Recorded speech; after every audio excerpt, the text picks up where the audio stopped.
Have you ever been to medieval times? I have. We went on a school trip in, I want to say 6th grade to medieval times. Is that like known enough that everybody listening to this episode will know what that is? Oh, it is a worldwide. It's bigger than McDonald's. No, I mean, yeah, explain what medieval times is to those who haven't been. Medieval times is like a dinner show where you go and you get like a half of a chicken and some soda in a goblet. And then you watch people pretend to be knights and do knightly things. Yeah, and it like your food comes on like an earthenware plate with no utensils. You have to eat like you're an actual peasant. Yeah. And then you watch actors who are not in a place that they want to be in life pretend to be knights. It's like a McDonald's like right out of high school job, but way more dangerous. Because you're riding horses.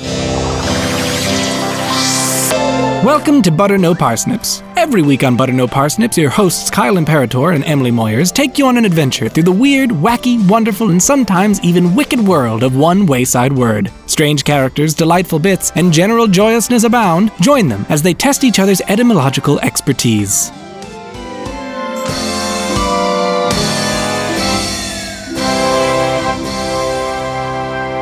Hey, welcome to Butter No Parsnips. I'm Emily Moyers. And I'm Kyle Imperator, and boy, do I have a word for Emily today. One that she'll be jousting for the ages. Wow. Sounds great, Kyle. I'm ready. Emily, your word today is wroth. W-R-O-T-H. Wroth. Huh. Ha ha ha. But this is a word distinct from wrath. W-R-A-T-H. Correct. Because I feel like mostly.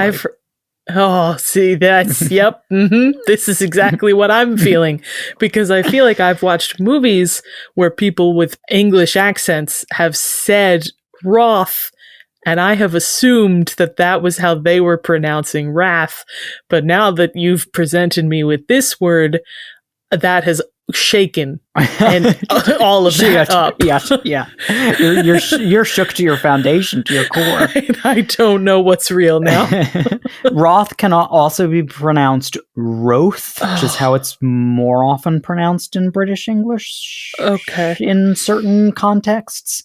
So wroth or wroth, whichever you prefer. Okay. That's worse news. Yeah, I know. Okay. What part of speech is this? It's most usually an adjective. We're going to talk about it as an adjective today, but it can be a noun or a verb or even, just a noun or a verb. Okay, but most commonly an adjective. Most commonly an adjective, yeah. An adjective is crazy.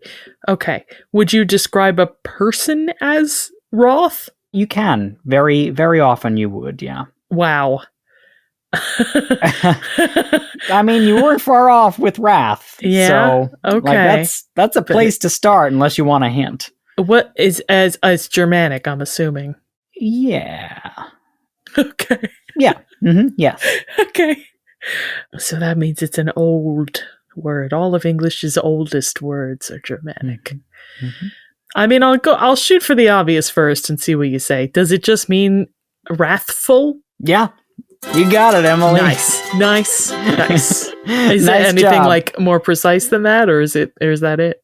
Precisely, the definition, I think this is the OAD, is stirred to wrath, moved or exasperated to ire or indignation, very angry or indignant, wrathful, incensed, irate. So, wow. Very, very, very mad. So as a noun, I would assume like wrath? Yes, it can be a synonym like for ire. wrath. Yeah. So some of the other definitions include meaning fierce, evil, sad, or afraid.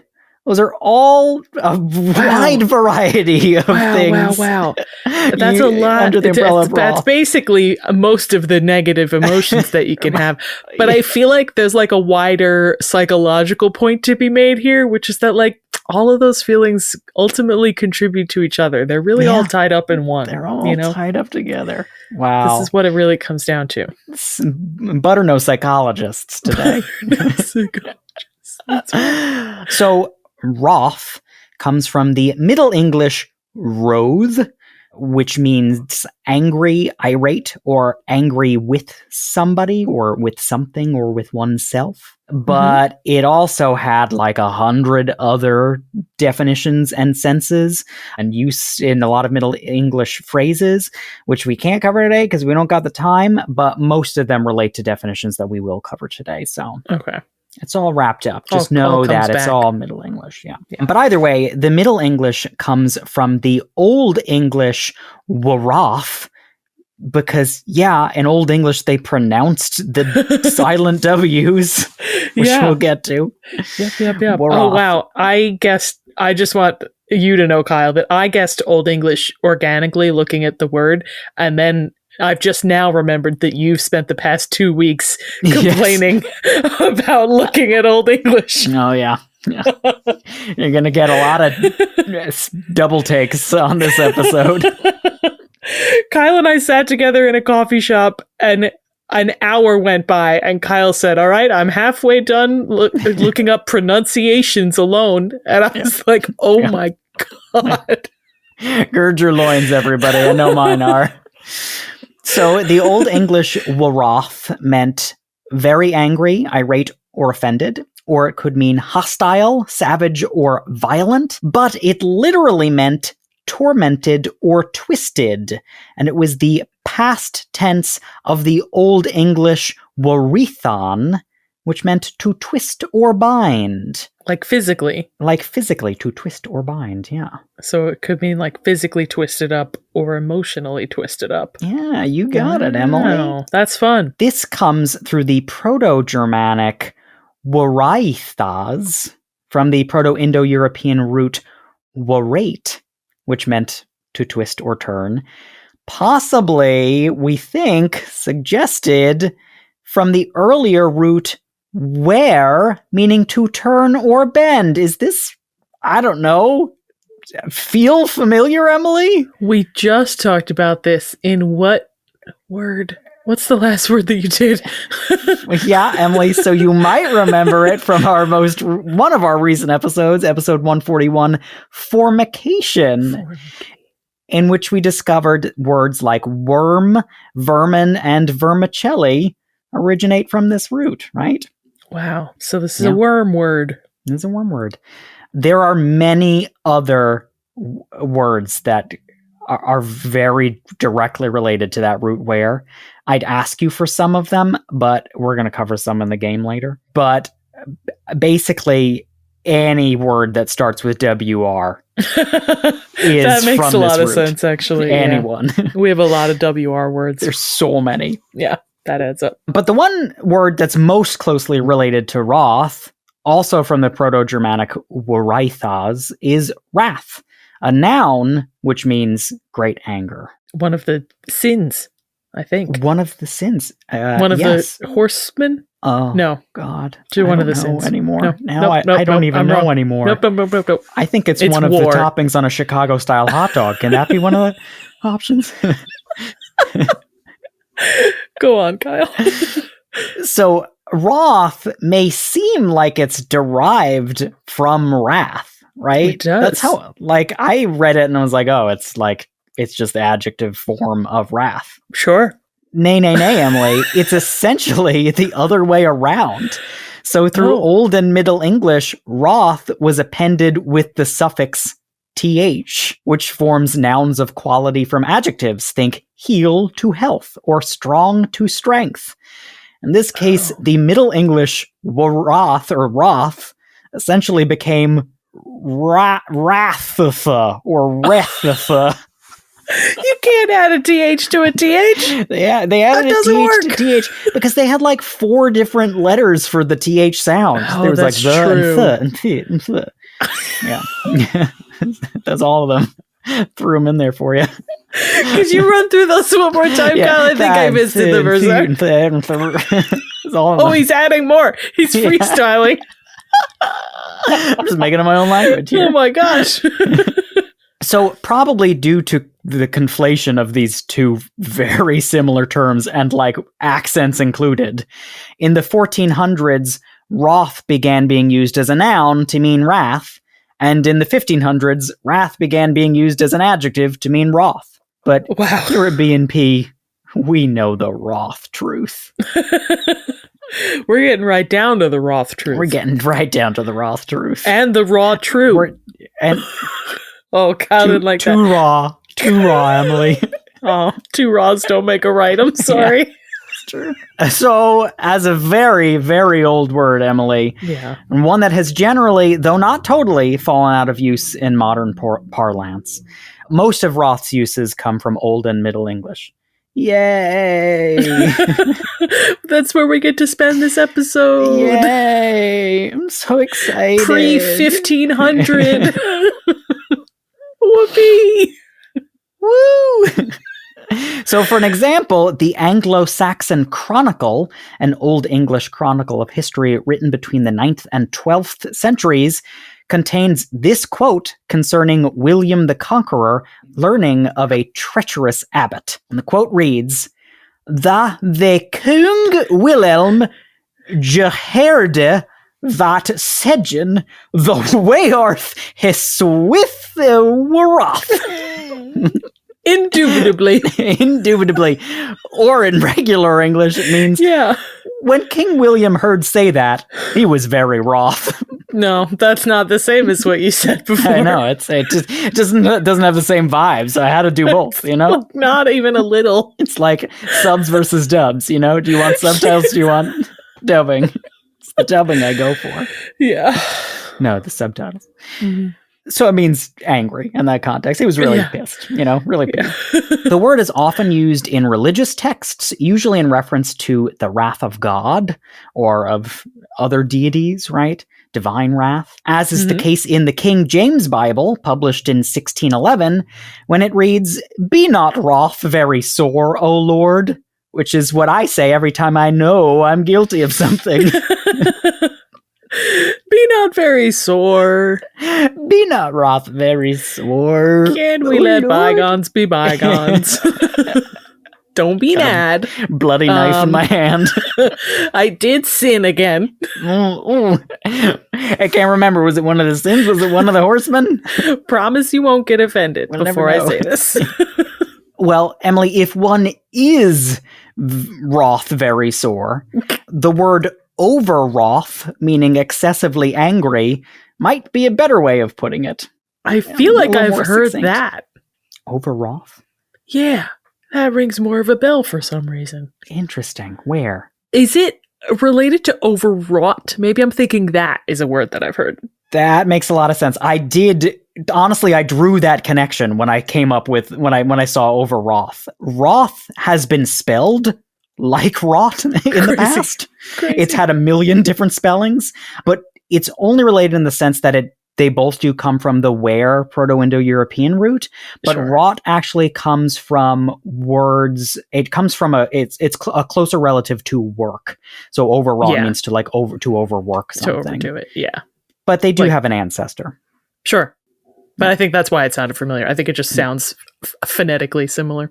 Yeah, and you think of wrought iron, it's twisted iron, you know? Yeah, it's like worked iron, yeah. Well, Emily, you'll be over wroth when you hear this next word, because another word that means excessively angry is woodwroth, which means mad with anger, from the Old English wode, which diverged spelling to give us the two modern words wood and wode, both meaning mad, crazy, or insane. Is that what that means? Means insane, crazy, wode or wood. Does that have any connection to the material wood? Nope. Two separate etymologies. Wow. I feel like I've heard wode in the context of like D&D monsters, but I feel like that might be more like the wood, like the material, because it's usually like animated trees and things. I don't think the wood as the material was ever spelt that way. Oh, so then maybe it is. Because the wode Old English meant crazy, right? W-O-D.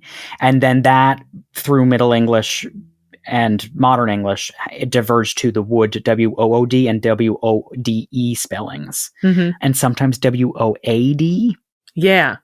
I feel like I've seen Like one Toad? of either. Yeah. The wode toad. Can't remember. The OED also makes a distinction between the main definition, meaning stirred to wrath, and another definition, which they write as marked or characterized by anger or wrath, or indicative of ire or indignation. And it seems to me that the second one is mostly used with regard to objects or concepts, which themselves cannot be angry but are transferring someone's anger. As an example, Richard Stanihurst's 1582 translation of Virgil's Aeneid describes an angry Neptune this way, saying, "The winds he summoned and wroth words stately thus used."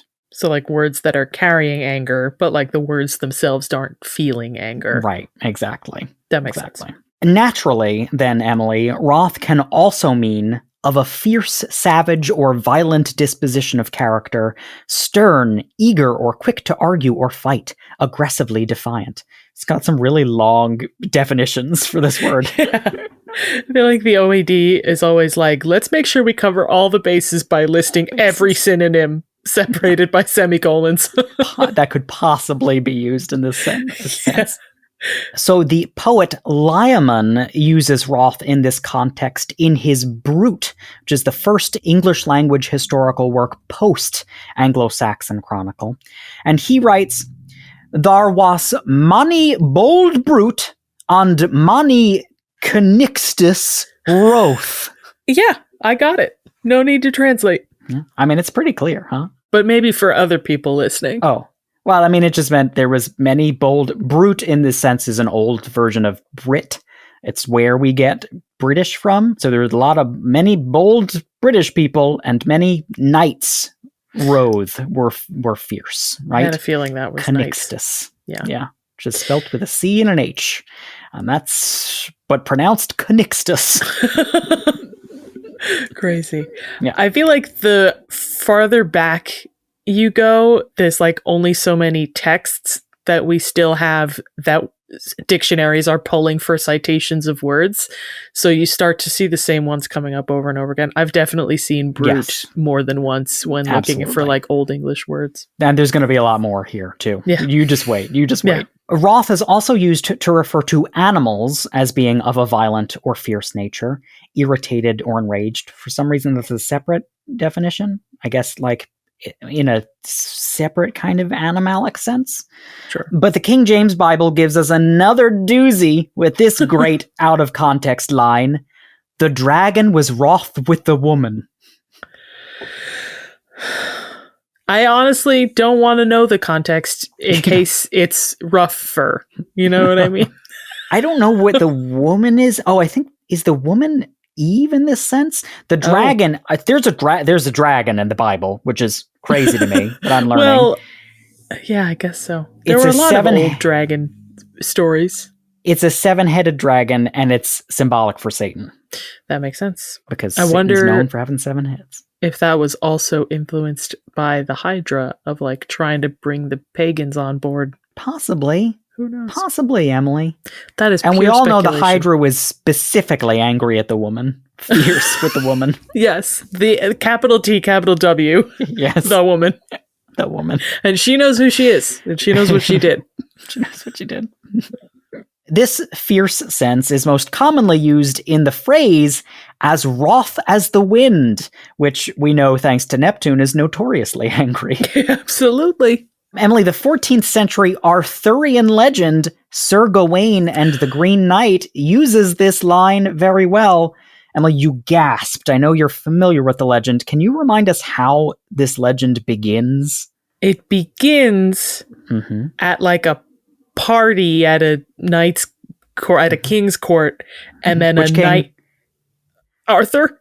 Yeah, King Arthur's court. King New Arthur's Year's Eve. right. You said it's Arthurian legend, so it's King Arthur's court, and then like all these knights are riding in to show off their feats, and then their feats at the end of their legs, Their little feetsies.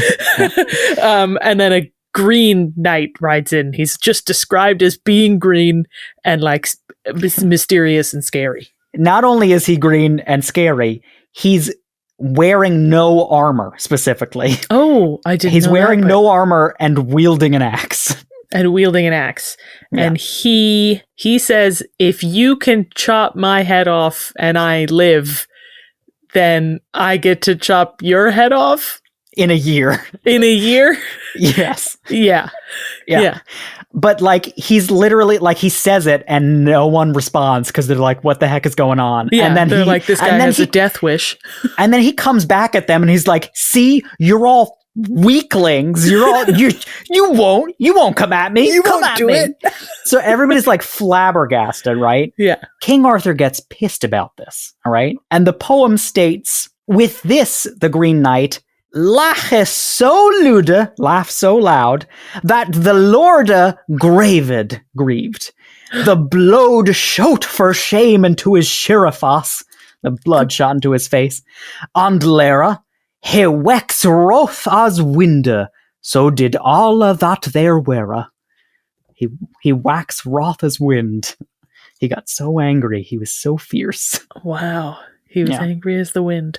Emily, this quote also shows us another phrase, which is wax wroth, which is another way that wroth is often used. To wax wroth means to grow angry, from the sense of wax, meaning to grow, right? I guess the same as like to wax nostalgic or to wax poetic. Exactly. Or, Emily, to wax wode, which also means to become angry.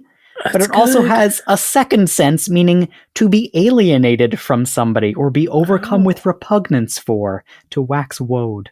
Oh. Interesting.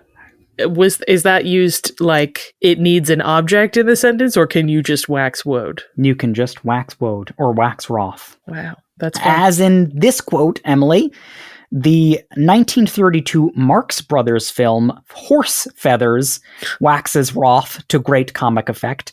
In it, Groucho Marx plays a new university president whose secretary states, "The dean is furious. He's waxing wroth."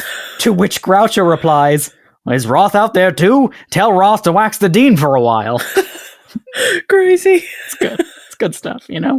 That is good. Going back to his wroth as the wind, wroth gained a transferred sense from this in the 1400s, meaning of the wind or sea, etc., moved to a state of turmoil or commotion, violent or stormy. Chemist Charles Blashford Mansfield himself uses pretty good double entendre. Yeah, Blashford Mansfield. I like Blashford. Yeah, it's Blashford with CH, Blashford. Oh, Blashford. He uses a pretty good double entendre himself in 1852, noting on the day of his ship's departure from Rio de Janeiro to Buenos Aires, "It rained heavily, and I had 20 milreis extorted out of me by the passport minions. So I was wroth, and the weather too." That's good. Passport minions, he says, Emily. It's 1852, and he... Already we're sick of having to get through customs. Yeah, just like the worst version of Despicable Me ever. Yeah. Yep. Just the like three of them stacked on top of each other, checking. Mama Nomo, Meme Noma, Mama Dembeto Momo. Nana, Bonana. The caption is like, "How long is your stay?" Like, yeah. Do you have anything to declare? The most banal things. Well, Emily, somebody trying to smuggle something over the border might be another version of wroth, which can mean bad, evil, or perverse. This sense manifested in the term Rotherheel, meaning destruction, ruin, harm, or disaster. And the phrase to Rotherheel, meaning with disastrous results, with misfortune, harm, or destruction, or unfortunately, calamitously. Kyle, that's the best word I've ever heard. I know, right? How do you use it? If something went poorly, it was to Rotherheel. So, like, it all went to Rotherheel? No, it was to Rotherheel. Or, like, if something bad happened to me, I was to Rotherheel. Why is it with the two? I don't know. It's a weird old English thing. Interesting. Yeah. Wow. I'm gonna look at that's good. I like that word a lot. I've got another quote for it, which you'll like a lot. This example can be found in the verse romance "The Squire of Low Degree," which is really good. I love it. The earliest existing text of this was published in 1520 under the title "Undo Your Door," Don't know why. But it was published by, I kid you not, a man named Wynkin de Worde. Wynkin de Worde? Spelled with Y's. WYNKYNDEWORDE. Wynkin de Worde. Wynkin de Worde. Wynkin de Worde. What does he look like, Em? He's the slyest. He's the slickest cat this side of the city. He's winking toward you. Toward you. Well, I think he's winking toward you again. Wynkin de Worde was a German immigrant who's astonishingly known for popularizing the printing press in England. Crazy. So, like, really important character in history. He's like, we got this guy Gutenberg that made this thing. I think Basically. you might be interested. Yeah. Wynkin de Worde. Worst messenger. He rolls up. He's like got the Gutenberg press on like a rolling cart, and he like slides in with his arm leaning on it and winks. They're like, we'll take 10. Anyways, in the work, the squire tells a princess he loves her, and a steward who also loves the princess overhears, and it reads, "How he might venged be on that lady fair and free, for he her loved privily, and therefore did her great envy. Alas, it turned to wrath her hail, that ever he wist of their counsel." Sure. So it is. It's like turned to Rotherhale. Rotherheel. So I feel like more modernly, you could say it went to. It can be used in 3 different senses. So it can be used with a person, it can be used with an object, it can be used with yourself. So I think any of those work. That's good. Oh, wait, there's more, Emily. The heel in Rotherheel comes from an old sense of heal, meaning health or well-being. It's just exactly how we got wrath from wrath, right? The health from heal. Sure. And it's seen in similar terms to evil heal, evil hail, ill hail, or with ill hail. And it can be obversely used in to goader heal, which means with good fortune, and goader heal, which means welfare or prosperity. Wow. Is that where we get the word hail, meaning like healthy and hearty? Yeah. Yes, which is a whole nother episode we can get into, but yes, like hail as in like hello comes from... Oh, no, I meant hail like H-A-L-E. Oh, yes, both, right? Actually. Yeah. Yes, yeah. Because that they're hail both just related. means like healthy, right? Yes. Yeah, hail and hearty, yeah. Yeah. Rotherheel and goaderheel can also be used as adverbs, meaning to do something with good or bad fortune. So you can do something, Rotherheel, right? But they can also be used as interjections, meaning bad luck or good luck. So, Rotherheel. Like you lost at the races, and it's like, Rotherheel. Rotherheel. In the 1400s, wroth was also used to mean displeased, grieved, sorrowful, or sad. And it could also mean, as a separate definition, fearful, apprehensive, or afraid. And this latter sense was used appropriately in the Middle English romantic epic King Alisander in the line, "Ach, though they shoulde bear up the cloth, each of him become wroth.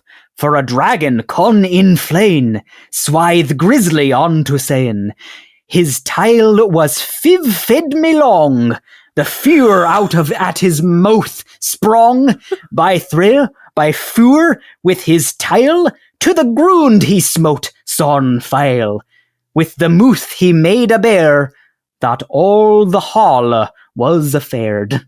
I think I actually did get You get most of of that. right? Yeah. It's now it's What you like need to late know. enough in time that it's closer to modern English. Closer.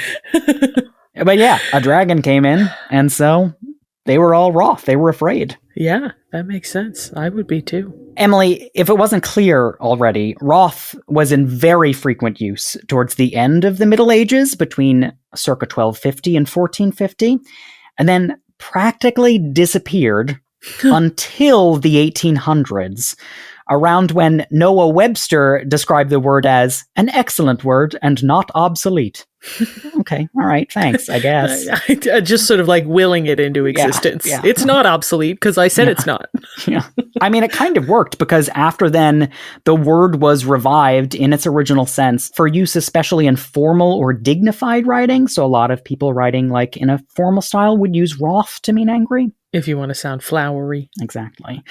But modernly, in modern times, it can be used still in a flowery way, but it's often used in imitating medieval speech. A lot of medieval style writing uses the word wroth. At least partly to thank for this is J.R.R. Tolkien, a noted fan of Layaman, whom we quoted earlier, and who himself translated Sir Gawain and the Green Knight to modern English, wroth intact. He kept the wroth in. There you go. Tolkien steals this wroth for The Return of the King. When the party has all crossed through the dark door to the paths of the dead, except for Gimli, he's been left behind, he writes, "His knees shook and he was wroth with himself. Here is a thing unheard of, he said. An elf will go underground and a dwarf dare not." Yeah, you got it, Em. I'd never hear the end of it, and then he runs in. Do not quote the sacred text to me, Kyle. You think I haven't memorized those movies backwards and forwards?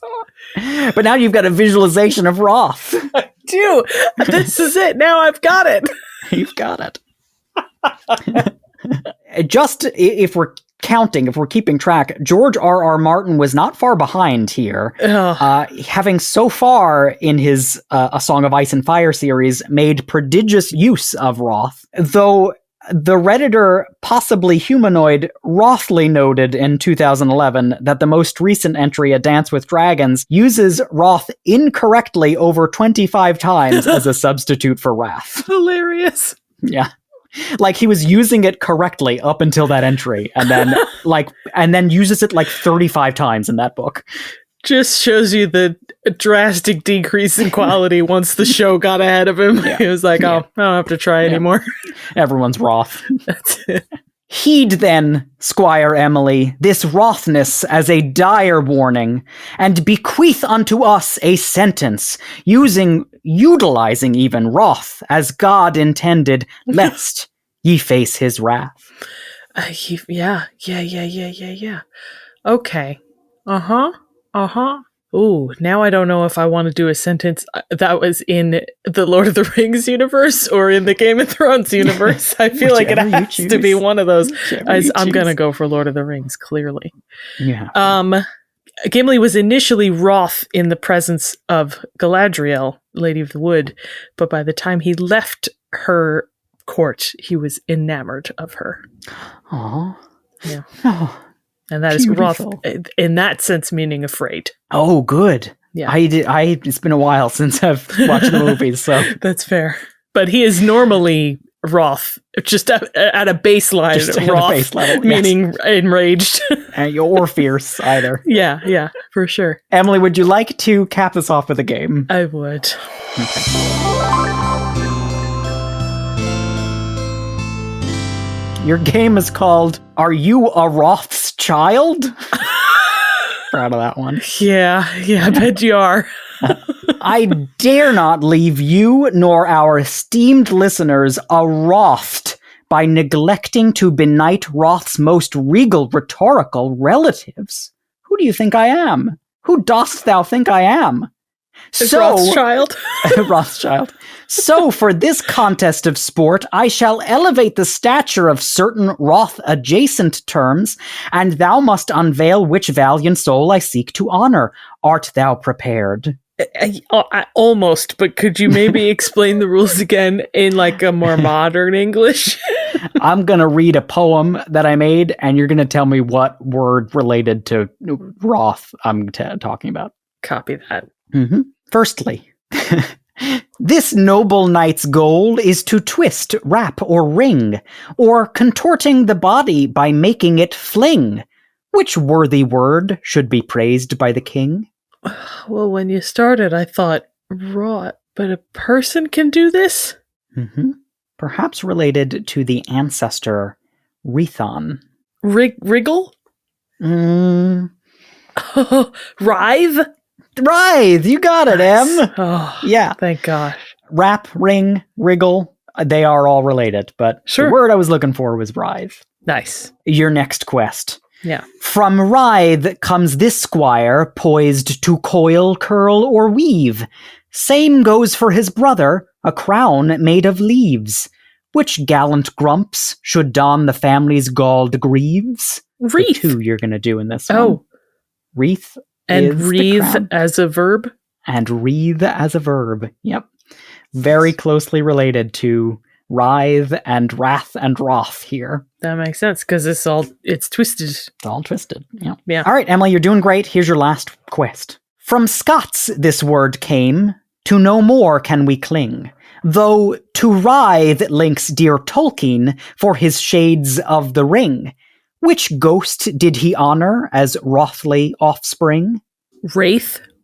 Wraith, Emily, nice! You got As in it! the ring wraiths? As in the ring See, wraiths. if you give me Lord of the Rings clues, I'm going to get it every time. I know. We don't know.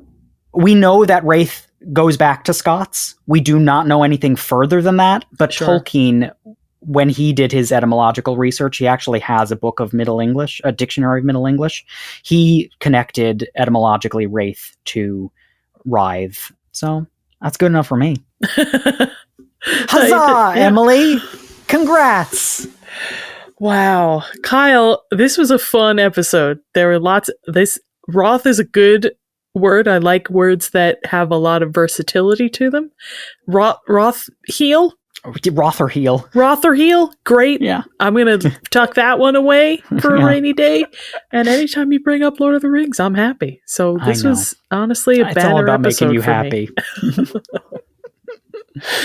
Hey, everybody out there, remember, you can watch us on YouTube at Butter No Parsnips. And you can find Butter No Parsnips on other social media like Facebook and Instagram at Butter No Parsnips Podcast and TikTok at Butter No Parsnips.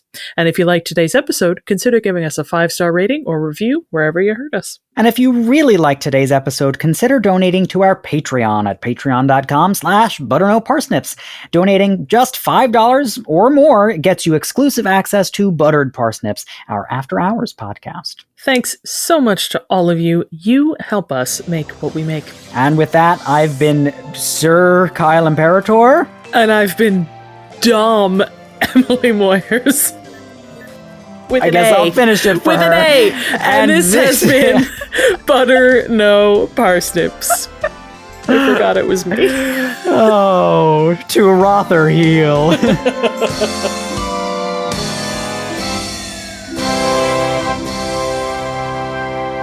Butter No Parsnips is produced by Seth Glicksman, Emily Moyers, and myself, Kyle Imperator. The main and accompanying themes were composed by Kyle Imperator.